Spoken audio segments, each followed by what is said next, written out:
Позволить начну с Дагестана, потому что до сих пор это остается очень болезненным вопросом.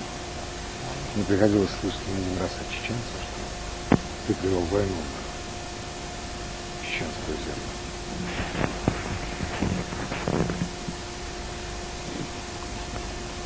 Когда-то Муллу Насреддина спросили, грех ли болтать то, что не знаешь. Мулла Насреддин ответил, болтать не грех, было кому слушать. Вот, люди слушают, поэтому многие болтают, что не знают. В Дагестане война началась от того, что она была подготовлена спецслужбами России. И в качестве начальной приманки туда они заманили дагестанца Багаудина, который жил в Урус-Мартане, как беженец, мухаджиром он себя называл. И начали приезжать к нему летом 99-го и весной делегации, и ему говорить, мол, давай возвращайся домой, в свой район, и сиди, он Карамахи, Чабанмахи, там тоже позволяем им жить по шариату, как хотите, но главное, власть России общим признавать, ничего вам не говорят, что ты у чеченцев там в гостях сидишь, домой иди, кто тебе не пускает, не держит, кто тебе не разрешает. И вот на основе этого под конец мы его отговаривали вначале, но уже в июле, в конце июля он ушел туда. И где-то человек 200, эти дагестанцы, все ушли. Это Цумадинский район, это его родина, туда ушли. Когда они туда уже пришли, то уже сразу следом началась провокация. Они пошли со своим оружием, вещами, но совсем ушли. Туда они подтянули милицию, там еще десант вроде ОМОН высадили, но мелкий так, как говорится, раздразнить. Потом у них пару стычек произошло, и после этого крупные войсковые части подтянули по горам, десант посадили, их окружили. И конкретно там уже бой начался, война началась. И они нам, прислали, мне Хатабу нам прислали, людей, делегатов, и попросили помощь. Мы собрались, все там командиры, много собрались, совещание сделали, маджлиси. Мы там решили наш долг помочь, И мы пошли. 2 дня, один день, где-то около 15 амиров мы вместе пошли. Вот над Ансалтой был у нас пограничный там пост, вагончик стоял, это на высоте. На машинах туда поехали, сверху эту местность осмотрели 1 день. 2 день я и Ахмадов, Хута был хороший муджахид, Амир. С ним мы вдвоем 2 день поехали, маскировочные халаты одели, там спустились, посты там милицейские были, 2 поста, проверили пути, дороги, все, там ползали, лазили, целый день разведали. И уже на 3-й день мы туда зашли. Мы по карте план составили, сделать угрозу, отрезать дорогу Ботлях-Цумада и угроз захвата Ботлях, чтобы оттуда войска оттянуть. Туда мы зашли порядка 500 человек. И еще отдельно 3 группы, 150 человек. Их мы через Шарой послали сверху туда, в сторону Багаудина, чтобы они сверху десанта сели и на них, чтобы давление делать, чтобы окружение прорвать.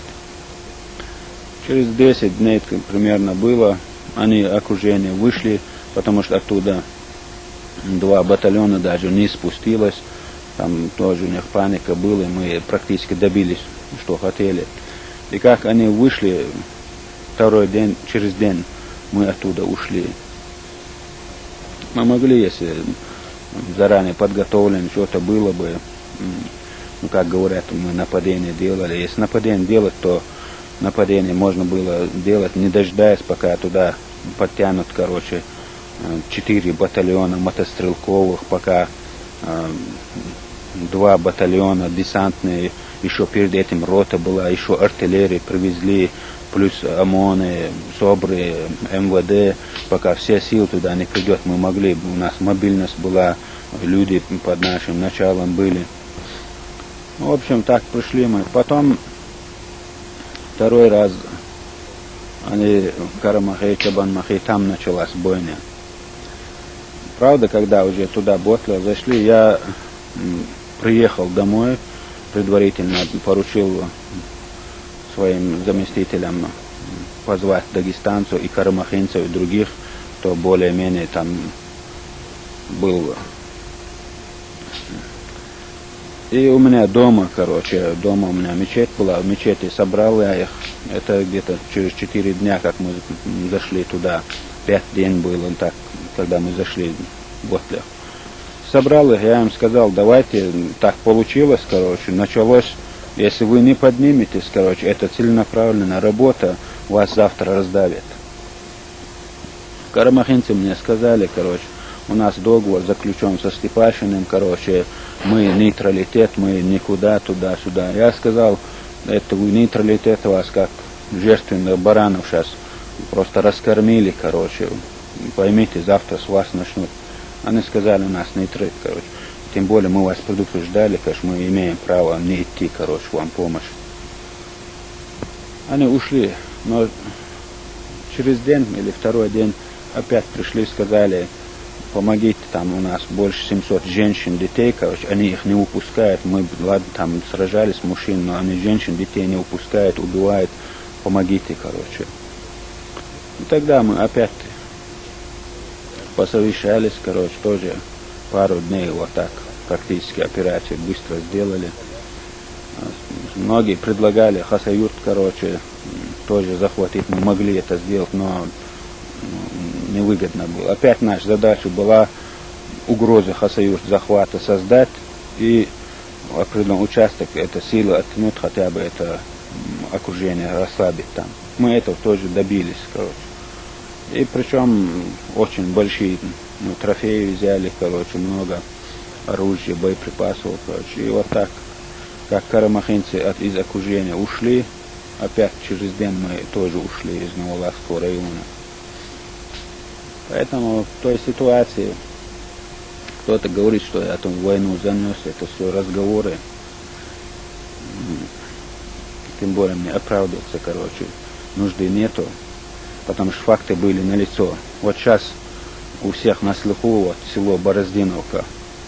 Это граница Чечни, Кизлярский район. Вот от этого села Бороздиновка, там 5 километров до границы, там у нас стоял пограничный пост. Вот в июне 99-го российские войска атаковали бронетехникой этот пост, обстреляли, убили одного пограничника, 5 ранили, захватили этот пост. И до самой войны больше не уходили оттуда. Это прямая агрессия. Взять там же в горах Ботлерский район, рядом у нас на границе Шаройский район, там есть села Буни, рядом это село, дорога была тоже на это Ботлер, туда Ансалта шла, отсюда Шаро, Аргуна. 15 километров этот участок они захватили, туда десант посадили, 5 чеченцев, которые ехали туда на машине, убили. И тоже там сидели, Потом всю весну, все лето в Шилковском, Наурском районе, там в степях БТРы, на техник солдаты заскакивали, кошары грабили, открыто говорили, скоро мы вам покажем. И все это, если коротко сказать, кончилось как словами Лукина, который в Хасавюрте после договора, который там заключили, Масхадовы, там он сказал, ничего, мы лет 5 окрепнем, мы вам покажем. Это все было под это подведено, Просто от того, что у кого-то есть возможность побольше информационной себе поддержку делать, сейчас получается тот и прав. Но меня это особо не волнует. Тебе уже не раз приходилось отвечать на этот вопрос. Я его все-таки задам, потому что это, наверное, самая болезненная тема для очень многих людей. Что касается Беслана, ты считаешь, что вне зависимости от того, как ты оценивал, скажем, возможности этой акции и реакцию Путина, ты считаешь, что можно было взять, подвергнуть угрозе жизнь детей и обречь их на сухую голодовку, то есть не давать им пить? У тебя нет ощущения, что ты несешь ответственность за жизнь? Может быть, разделяя ее с Путиным за жизнь? А зачем мне с ним его делить? Ты, наверное, помнишь, как ты меня спросил в Буденновске про слезу одного ребенка? Я тебе сказал, а как на эту чашу одна слезинка одного ребенка, а на это 1000 детей слезинки. Что мне с этими слезинками делать, когда у нас официально больше 40 000 этих детей убито, искалеченных тысячи, десятки, короче. Про это кто-нибудь что-нибудь говорит? Дети несут ответственность. Не дети несут ответственность. Ответственность несет весь российский народ, который сегодня молчаливым согласием потакает, который собирает для них, для этих агрессоров, которые сейчас чинят это бесчинство в Чечне, для них продукты, вещи собирает, снабжает, платит налоги, кто одобряет словом, действием, они все несут ответственность. Поэтому пока война к ним каждому не придет, она не остановится в Чечне. Понимаешь? Я еще в январе 2004 года сделал официальное заявление. Я сказал, если Путин, как руководитель этой бандформирования, который творит это в Чечне, если он официально заявит, что будет вести себя и его армия, это называемая, в соответствии с нормами международного права, мы отказываемся вообще от всех и диверсионных, всех подрывных акций на территории России, что мы будем воевать просто против вот этой армады здесь, в Чечне. Я заявил тогда официально. Понимаешь? Но ответ, короче, только начались и хищения, все, и продолжалось. И потом дальше пошло и убийство Яндарбиева и прочее, пошло и поехало. Они не захотели проигнорировать. А Беслан, если говорит, честно, я не ожидал, короче, но в Беслане стоял вопрос такой: или остановить войну в Чечне, или отставка Путина. Вот эти две вещи, одно выполняется, все люди отпускаются без всяких разговоров. Понимаешь, там вопрос по-другому не стоял. Поэтому можно говорить, зачем я делаю, вот вопрос.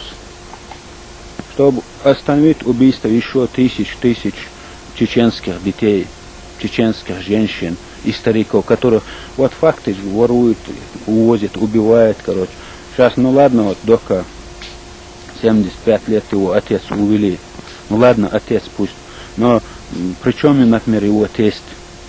Или Шурин, 12-летний мальчик, увели, убили, короче. За что? Понимаешь? Просто за то, что его сестру он забрал, короче. Она сама не вышла, у нас так положено. Бывает, он женился. Причем 12-летний мальчик. Или причем его 6-месячный ребенок. Вот вопрос. К тому же, я не думал, что в Беслане, короче, маленькие дети будут, потому что школа в любом случае самый маленький 6 лет. Там напротив детский сад, короче, что-то никого я не видел, короче. Мы схемы изучали, смотрели, все, я план составлял, короче. И я Расулу сказал, командир был, я ему сказал, короче, когда придут вот Засохов там, Зязикова, они вот это условие передай, вот требования, короче, официально. И тогда, короче, всех до 10 лет, всех отпускай, без всяких разговоров. Так было сказано, это условие им было. том же, короче, Норд-Осте было. Я там же, короче, Маусару сказал, короче, всех иностранцев без всяких разговоров отпусти. Это приказ был. Но вы можете выпустить, короче, но они могут не дойти. В итоге получится, что вы убили. Поэтому пусть каждый из них звонит в свое посольство, говорит, подъезжай, короче, двери. Подъедет вот здесь, выпускай, короче. С такой гарантией. Сказал, им не дали выйти многим. Причем здесь я? Я, короче, делаю то, что я могу делать. То, что в моих силах. Из Чечни и там, короче, те методы, которые я приемлемые, возможно, я их выполняю. Но я не убивал, и мои муджахиды детей не убивали. Ни там, не убивали. Это факт. Почитаешь, что вот если не расстрелять напрямую, а просто поставить под угрозу жизнь детей, это не значит участвовать в их убийстве? Я не вижу другой путь остановить геноцид чеченского народа. Сегодня идет геноцид чеченского народа. И мне чеченский народ дороже всего остального мира. Понимаешь? Мне дороже свой народ, в первую очередь, потому что это мое родное. И чтобы этот геноцид остановить, я пойду на все. Но в рамках дозволенных мне религий. А религия мне говорит, Аллах говорит в Коране, и воюйте против них так, как они воюют против вас, но не приступайте. Вот я стараюсь не приступать, и я не приступал. А взорванные самолеты?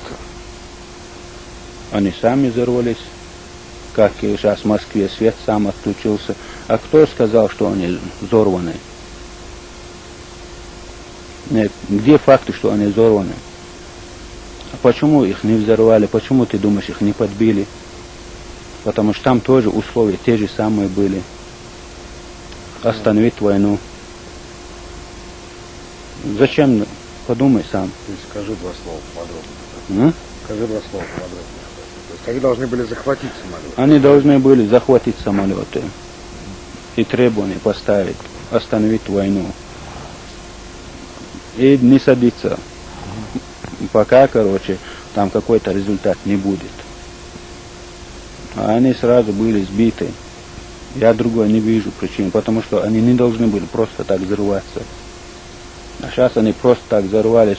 Ну, неприятные разговоры, но так можно подумать, что как ради спортивного развлечения, что ли, такой вид экстрима, что ли. Ну вот в Тушино такое ощущение. Нет. Там тоже ведь без всяких требований. Нет, Тушино требования были. Тоже были остановить войну.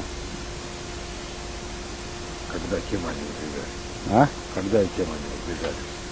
А мы просто пришли, эти девушки из дороги. Ну конечно же, не стали центры там, не кричали, но между площадью, короче, и самолетом большая разница. Большая разница. В любом случае сразу взорвать самолет они не должны были.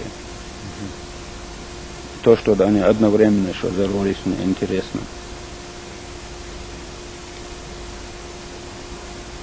Хорошо, а вот сейчас возникла такая пауза. Это значит, что ты или что-то новое планируешь, или решил на время притормозить? Никаких тормозов не будет, иншаллах. Это тормоз, что за зиму по просьбе Масхада устроили, то хватит. Я планирую, короче, посмотрим, иншаллах. Но мы всегда что-то новое ищем. Так не получилось, по-другому посмотрим.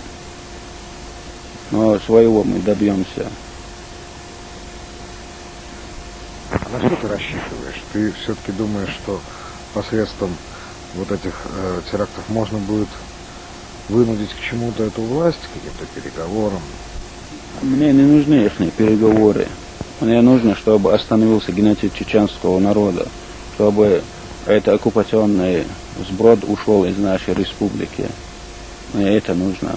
Мне нужны гарантии, что завтра наше потомство опять, как в 44-м, Сибирь не вышлют. Нам независимость для этого нужна. Весь мир признал практически, что это был геноцид в 44-м. Сейчас не будем говорить, ладно, что в 44-м тоже геноцид народа был, короче. Что идет сейчас колониальная война. Не идет война с террором, еще чем-то, короче. Террористы сами, русисты. Идет у нас национально-освободительная борьба. Нам пытаются навесить ярлыки, как угодно они это делают. Но мне очень понравилось, вот недавно... Ты называешь это национально-освободительным. А чем еще ты называешь? Я думаю, что есть еще религиозные мотивации. Не, в первую очередь для меня это борьба за свободу, потому что свобода первична. Если я не свободен, я не смогу по вере жить. Я должен быть свободным. Это свобода первична. В моем понимании, шариат вторичен. Понимаешь? Вот я сказал, поезд, это Грозно, Москва, подорвали. Сразу все центральные, я телевизор смотрел этот день, все центральные средства массовой информации, сразу же диверсии. Сразу. Никто не говорит теракт. Понимаешь? А там случайно, не дай бог, что-то другое случится, короче, даже где-то стекло побьет на витрине, если это чеченец, теракт. А тут, короче, они сразу знают, что это не чеченцы, короче, сразу диверсии. Вот они, двойные, тройные стандарты. Но из-за того, что они эти правила навязывают, это не значит, что я должен играть по их правилам, и я не буду их по их правилам играть. У меня своя дорога, я вижу свою цель, и я к этой цели буду идти.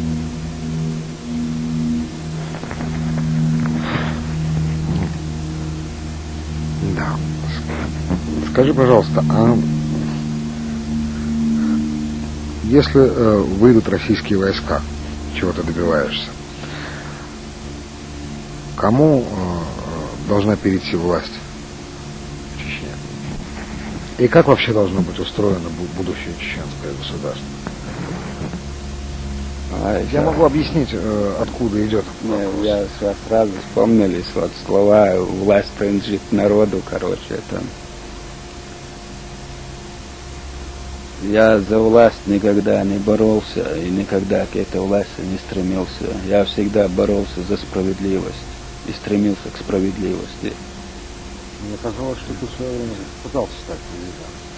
Я президентом пытался, потому что я видел, короче, тот хаос, и мои товарищи видели, который после войны 3 года у нас был. Мы это видели, что к этому придет, знали, и мы хотели остановить это. Потому что у меня хватило бы решительности, я тогда прямо говорил, если надо, короче, воевать против чеченцев, Масхадов, Неяндарбиев к этому готовы не были. И от этого, короче, пошло. И плюс конкретная работа спецслужб России. Не зря Степашин сказал, что за 3 года они подготовили 40 тысяч своих агентов в Чечне. Он официально это сказал. Плюс еще вот официально, вот по твоему первому вопросу, это тоже официальный факт. В 98 году, бюджет 99 года уже была заложена эта война. В 98-м заложена в бюджет. А теперь давай будем говорить, кто на кого напал и как я, короче, Чечне войну начал. Если Россия в 98-м, короче, заложила в бюджет эту войну. Мы факты будем говорить или домыслы? Вот вопрос. А власть... Факт таков, что ты дал очень хороший повод для ввода. Я не дал повод. Я просто, короче, упредил. Но хоть на 1 минуту. Понимаешь? Просто как баран я не сидел. Потому что явно началась война, и она шла. Она шла. Люди не видели. Почему? Потому что все были заняты своими личными делами, мирскими, короче. Я не занимался этим. Я следил за войной, смотрел. Я еще в 94-м, например, в феврале месяце я знал, что осенью война будет. Не потому, что я там провидец, а потому, что я следил за этим. И когда в России объявили призыв, удвоили почти призыв весенний, при общем сокращении российской армии, это явно вывод, что они собираются на кого-то через полгода нападать. Потому что там учебка все призывников. Раз резко призыв увеличивается, а армия сокращается. А на кого они могли в 94-м напасть? Только на нас. И опять же летом что началось? В минводах там захваты вертолетов, все прочее. Опять как приманку один вертолет с деньгами ушел, это второй еще они концерт устроили, а когда третий Дудаев приказ отдал, что на территорию Чечни не пустит, сбить, вертолет открыто, никаких разговоров. Тогда минводы захват, там убили людей, там вертолет сожгли, концерт. Но в итоге, опять же, налицо что, вот там чеченцы, не могут свободно жить. Поезда там грабят, еще что-то. А поезда кто грабил? Этот же Ямадаев, Русик. Он грабил первые поезда в Гудермесском районе.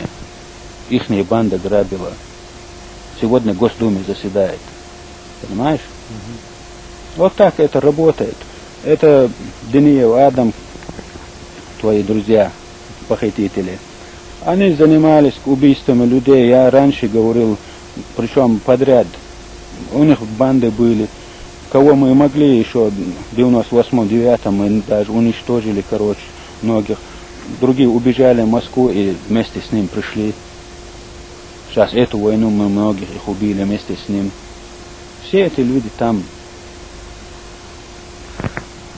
Скажи, пожалуйста, ты второй по разыскиваемости террорист в мире. Как тебе удается уже в течение такого долгого времени оставаться в живых?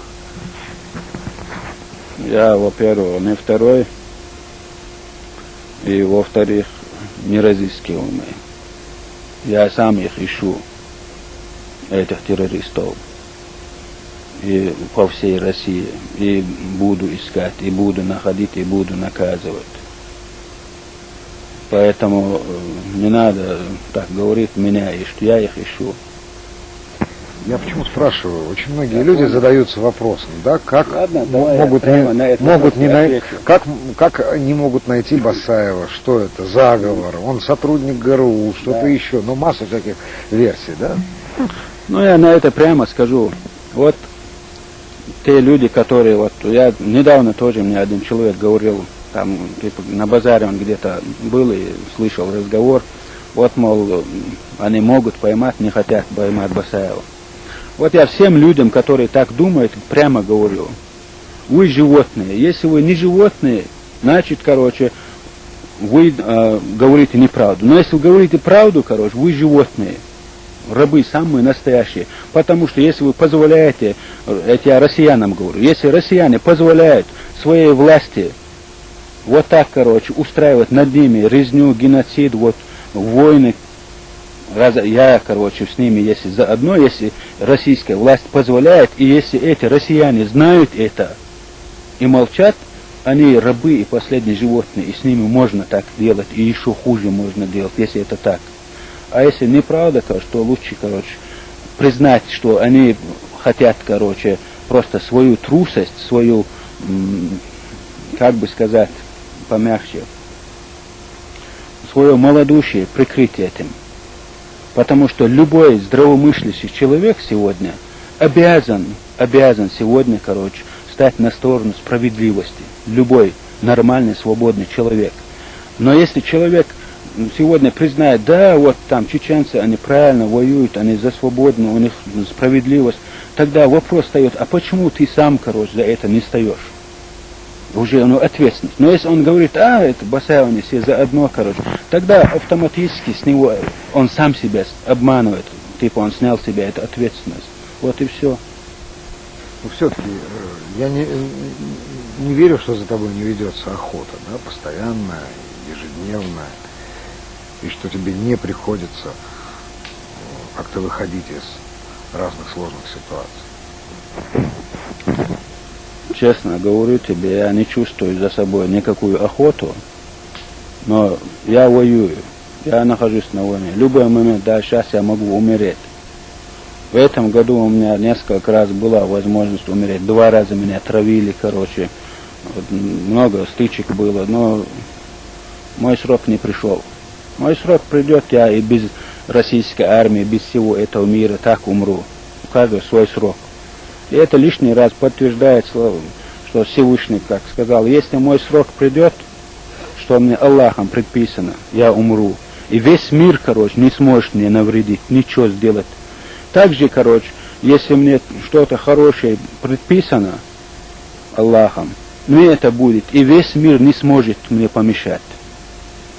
Но вообще Рамзан Кадыров обещает твой срок укоротить постоянно. А кто такой Рамзан Кадыров? Я такой человек, короче, до 2001 года вообще Рамзан не слышал Кадыров. Я знал Люлю Кафырова. Что Люлю по-чеченски означает мундштук. Человек, которого зовут мундштук, короче, соответственно, цену имеет.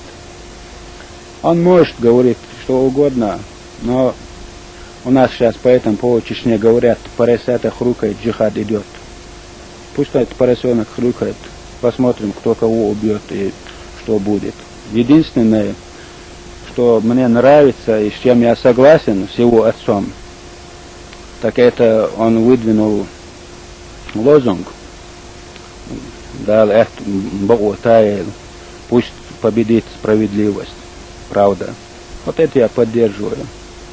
Пусть восторжествует правда. А среди у людей довольно много тех, кто воевал раньше на этой стороне. Не означает ли это, что подразделения Кадырова они более эффективны, поскольку лучше знают обстоятельства, местность, людей? Честно сказать, они на нашей стороне тоже не воевали. Тот же этот Кафыров, где он воевал? Одно место, скажи. Это люди, которые бегали вокруг войны, в ту войну, в эту. А некоторые с самого начала уж некоторые, но люди и по складу характера разные, и по степени богобоязности люди разные. Аллах одинаковым никого не создал. И многие туда вначале стремились, вначале и насильно их туда заставляли, потом многие туда стремились в надежде обрести хотя бы мнимую защиту именно от российского беспредела. Но если собака раз на цепь села, ее не спускает, поводок всегда укорачивает, чтобы сильнее лаяла. Вот этот процесс происходит. А то, что они там хорошо воюют, мне бы очень хотелось, чтобы вообще все российские войска в количественном составе заменяли такие вояки, нам легче было бы воевать и удобнее было.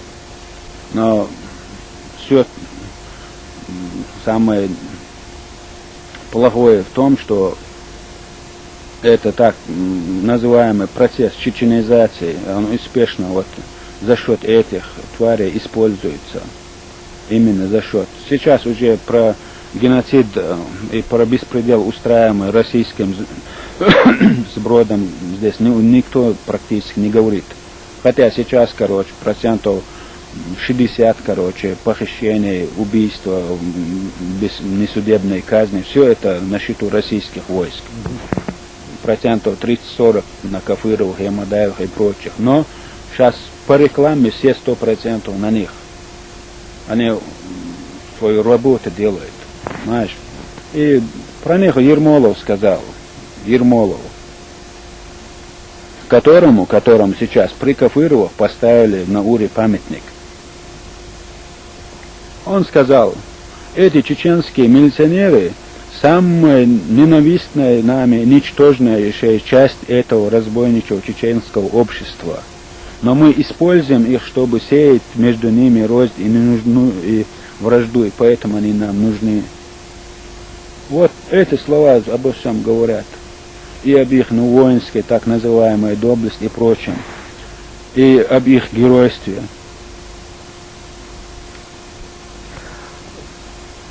В общем, они недостойны обсуждения. Пустая трата времени на пустое место. Что-нибудь про другое. Да. Ты процитировал изречение из Корана, где сказано «не приступай». А где для тебя проходят границы, которые ты не можешь приступить? Граница, она определяется моим врагом.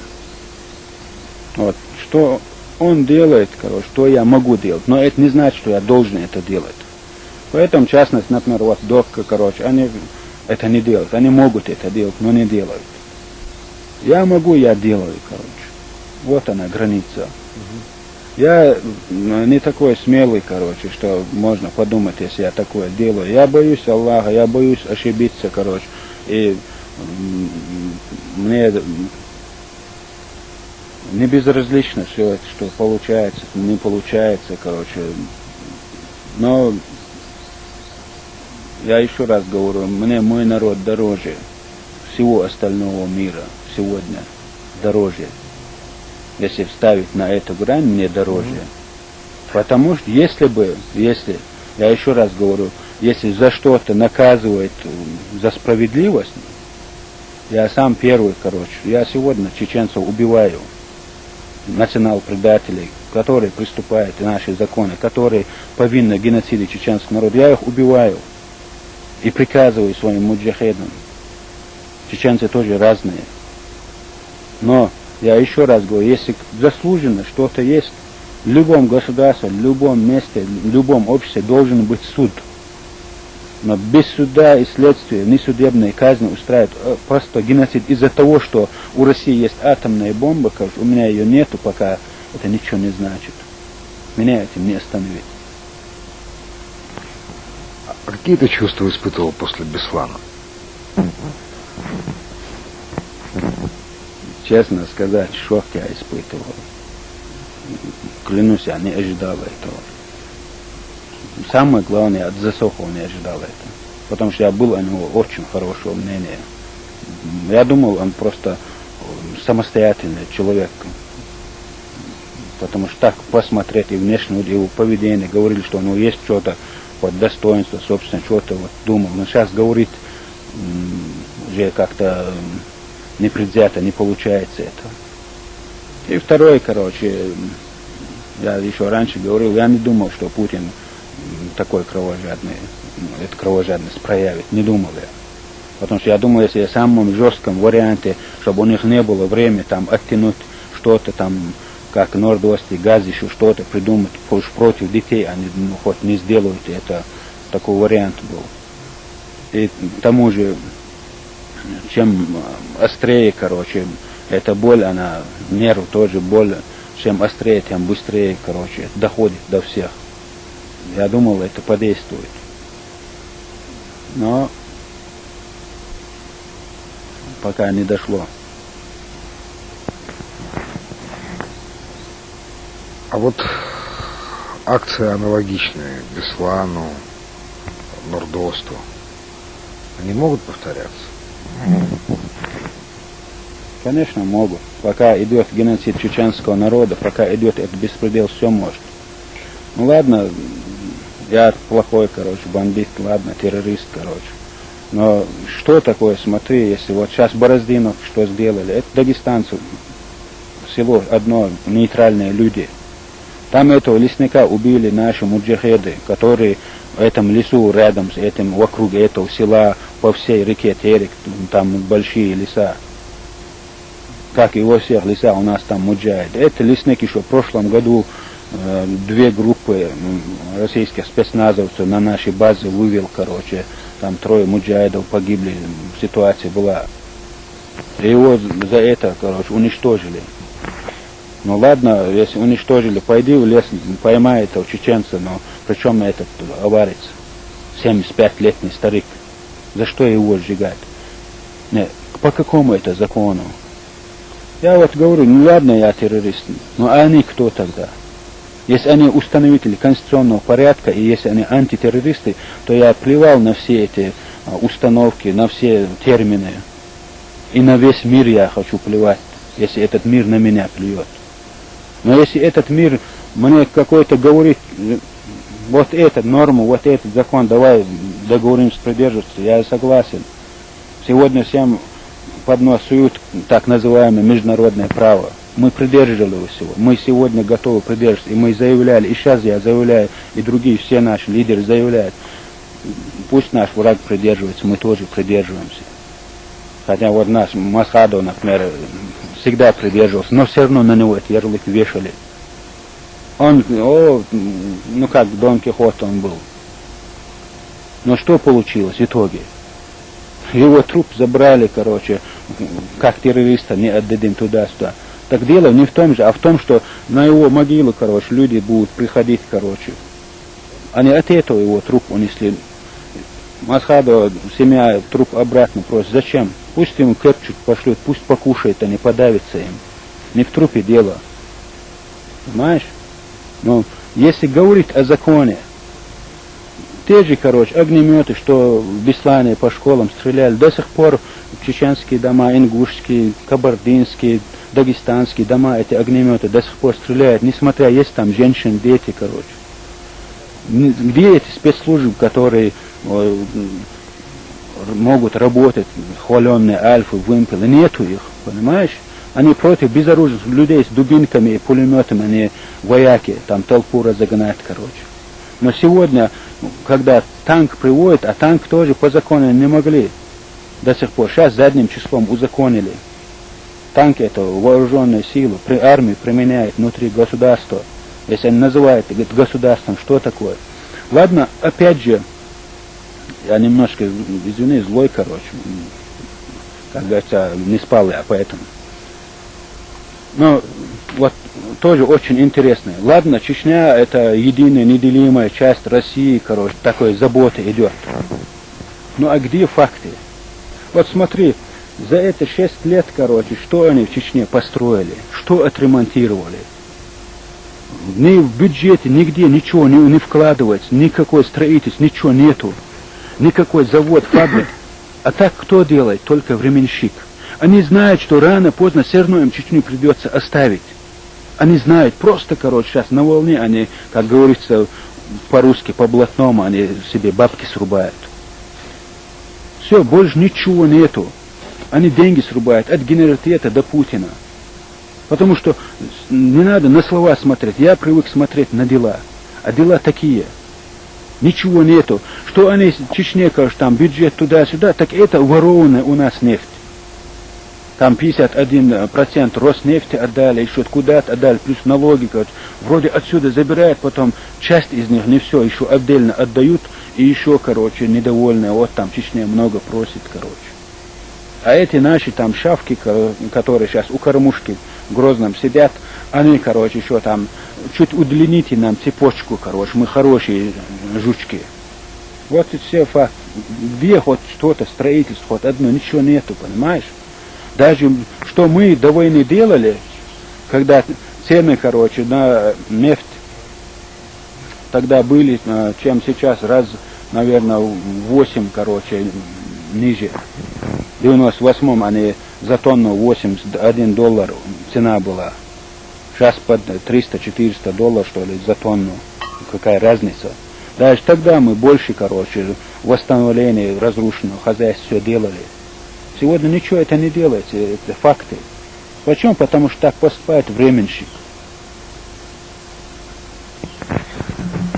Что сегодня из себя представляет чеченское вооруженное подполье? Вот себя называют центральной фигурой, которая имеет реальную власть над всеми воюющими подразделениями. Это действительно так? У нас сегодня реальную власть имеет любой муджахид, потому что у нас самая настоящая демократия, которая должна быть, и принцип совещательности у нас присутствует. И я власть имею, потому что я военный амир.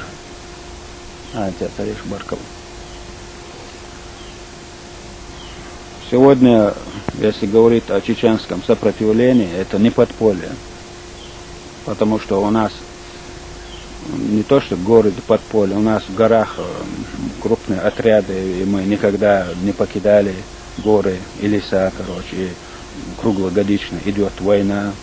У нас есть штабы, мы работаем. Но сегодня это налаженная система, альхамдулиллах, которая, можно смело сказать, может спокойно существовать десятки лет вот так в автономном режиме. И самая наша большая заслуга именно Амиру, и в первую очередь Масадова, Шахид, иншаллах, в том, что наши подразделения сегодня мобильные, автономные, независимые. Каждое подразделение автономно может существовать и может и год автономно работать, потому что задача его на перспективу, на год, на 2, на 10 поставлена для каждого подразделения. Это наносит максимальный урон врагу и максимально, стараться обезопасить свои подразделения и свои силы. Этим успешно справляется. Нападать в своем секторе где угодно, когда угодно, как угодно, но когда выгодно этой группе. Ты можешь как-то спрогнозировать события в России, в частности, как будет развиваться конфликт в Кавказе? Ну, я не хочу быть провидцем, гадать не умею. Но сегодня, альхамдулилля, мы много работаем над тем, чтобы помочь и другим закабаленным народам Кавказа и всей Русни освободиться от российского ига. И я очень рад, что многим сегодня, как чеченцам, так и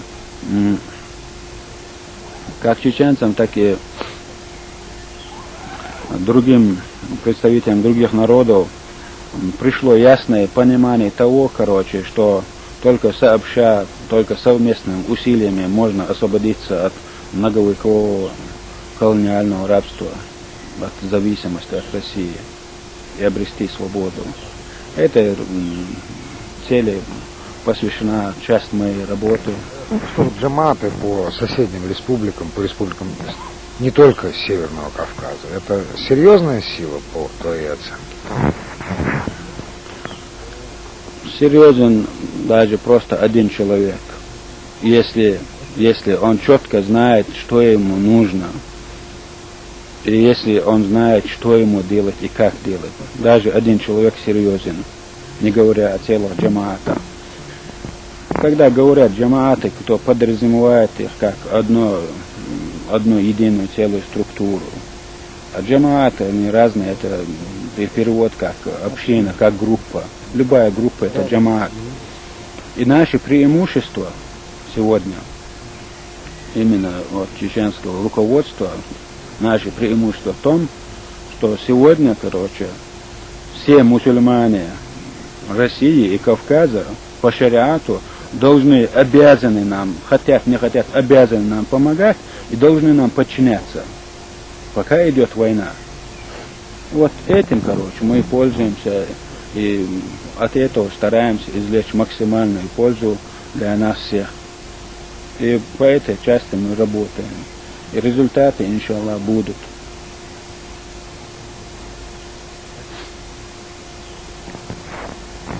Хорошо, а все-таки конфликт в Чечне, какое будет иметь разрешение? Это не конфликт. Война. Это национально-освободительная война. Мы боремся за свое освобождение от колониальной зависимости. А результат я вижу, конечно, это свобода, независимость нашего народа, нашего государства. Ну, а когда и с кем можно будет? Ну, с кем не суть важно.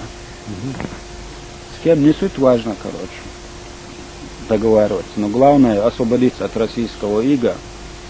И я думаю, в перспективе, я реально вижу в ближайшие 2 года, максимум 3 года, я вижу это в самом, отдаленном будущем, то есть в ближайшие 2-3 года мы освободимся от этого. Иншаллах. А с кем договариваться, мне не так важно. Потому что в руководстве Русни, всегда стоят марионетки. Это не так важно. Нам главное обрести эту свободу. И для нас не так важно, будет Русня единая или будет она разделена на десятки или сотни, может, частей, не так важно. Нам в первую очередь важна наша свобода и наша независимость. Именно для того, чтобы гарантировать наш народ от повторения геноцида и 1944 года, и прежних лет, и сегодняшнего геноцида. Сохранить наш народ от той деградации, которая сегодня нас ведет Русна вслед за собой. Что нас в России ждет? Ты не предполагаешь, что есть значительная часть чеченцев, я даже не имею в виду тех, кто сегодня сотрудничает с властями промосковскими, которые не сделали еще свой выбор, и которые боятся, скажем, того, что вот придут люди из леса и возьмут власть в свои руки. Им кажется, что может быть будущее за Россией. И что это может оказаться значительная группа населения чеченского. Просто мы не знаем этого. Нет этих инструментов измерения на сегодняшний день. Есть инструменты. У любого человека должна быть позиция. И сегодня, в первую очередь, любой чеченец не может быть нейтральным.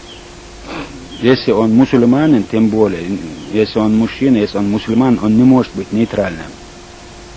Или, он мусульманин, или он неверный. Другого не дано. Потому что сегодня его долг по закону, долг защищать свою родину. Пусть даже это Басаев начал, войну, пусть то угодно, суди меня по закону, если я начал, накажи меня. Но он должен воевать.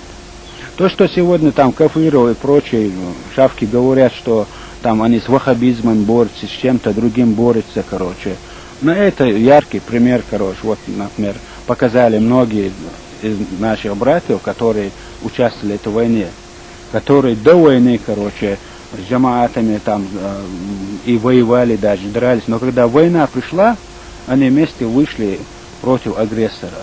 Сказали, наши завтра разберем, если что. Взять вот пример маленький Асламбек до той войны. Он был, с Гантемиром, оппозиции, Он самый ярый там из них был, который предлагал, там, меня убить, там, Умалта убить наших Амиров, там, за Гантемиру они когда отказались, активно отомстить за, что разогнали их. В 93-м. Когда они отказались, он сказал, вы просто болтуны, если воевать будете, мне скажите, я домой пошел и ушел. Он директор кирпичного завода был, такой человек. Против Дудаева был. Но когда война началась в ноябре, когда он явно видит, российские танки и там же наемники российские, он это все оставил, вышел. Понимаешь? Один день. Почему? Потому что надо разделять. Вот когда люди говорят оппозиции, у нас не было оппозиции никогда. Если кто оппозиции был, я был оппозицией. В свое время Дудаев был оппозицией, например, Масхадов был, Но те остальные, которые до войны были, Гантемир, они не оппозиция, они национал-предатели. Оппозиция может быть в свободном государстве среди свободных людей. Они российские граждане, они не могут быть оппозицией у нас. Понимаешь, вот эти термины, вот эти, они оппозиционеры. Какие оппозиционеры? Алло, смотри. Так что у многих людей, как бы сказать, испорченное мировосприятие даже. Реалии жизни люди не видят. Потому что людям не дают даже просто времени реально смотреть на мир. Есть такая вещь, логика.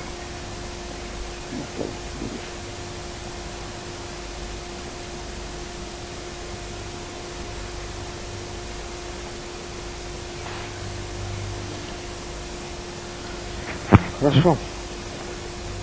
Там, где отсутствует логика, там всегда будет хаос. И сегодня можно что угодно говорить, но судить надо по делам.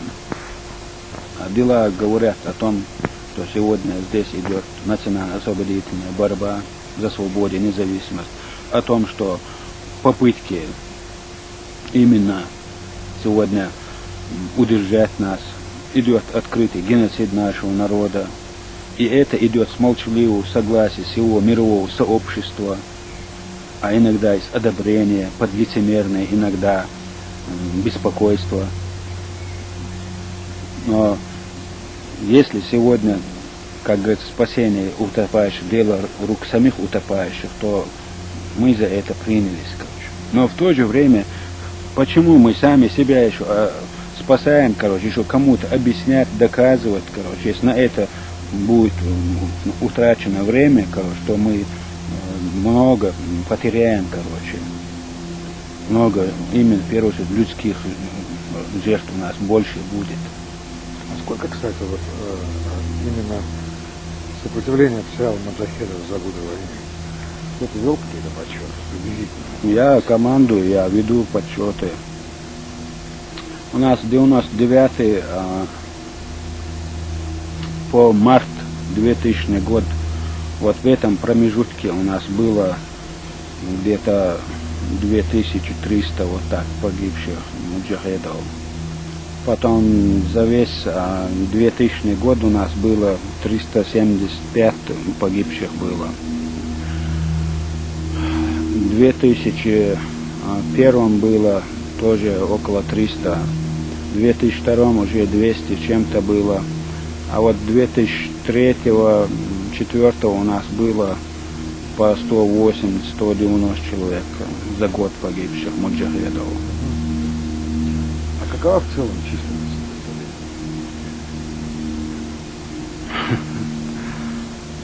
Просто называют разные цифры, там, от 1,5 до 2000.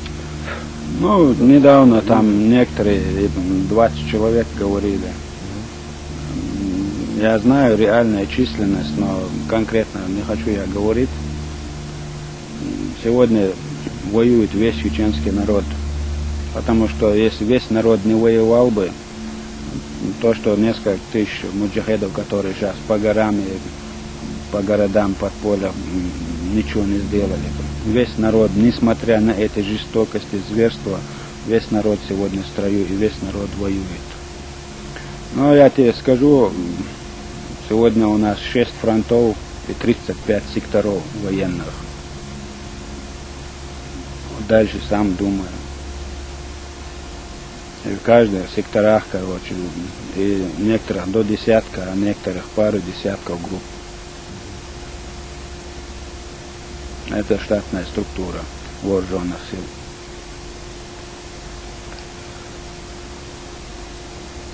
Хорошо. Давай тогда последний вопрос. Как ты оцениваешь нового президента Чеченской Республики? Я его не оцениваю, потому что оценивать можно новичков, которых не знаешь. Я его принял всей душой и самой хорошей положительной стороны.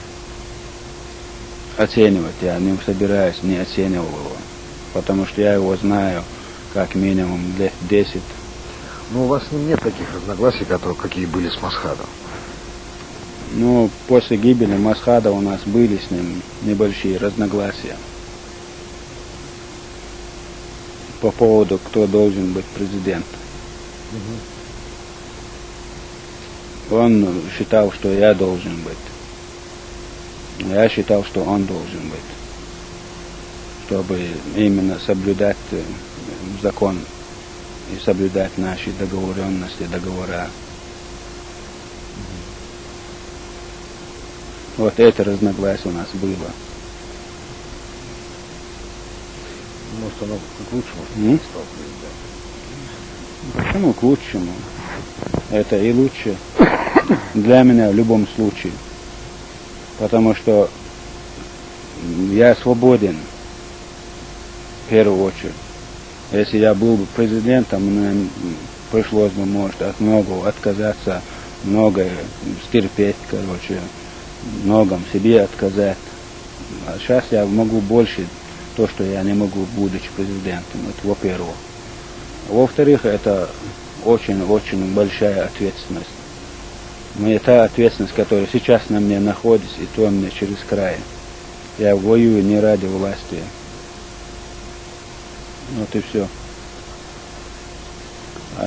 Ему я пожелал, достойно пройти по пути наших первых президентов и не свернуть с этого пути. И я уверен, что он никогда не свернет. Вот за это я спокоен. И для нас, если мы искренне перед Аллахом, искренне в своей борьбе, не суть важно, кто будет впереди. Главное, чтобы у нас цель была достигнута, чтобы мы вместе шли к этой цели. Аллаху Акбар.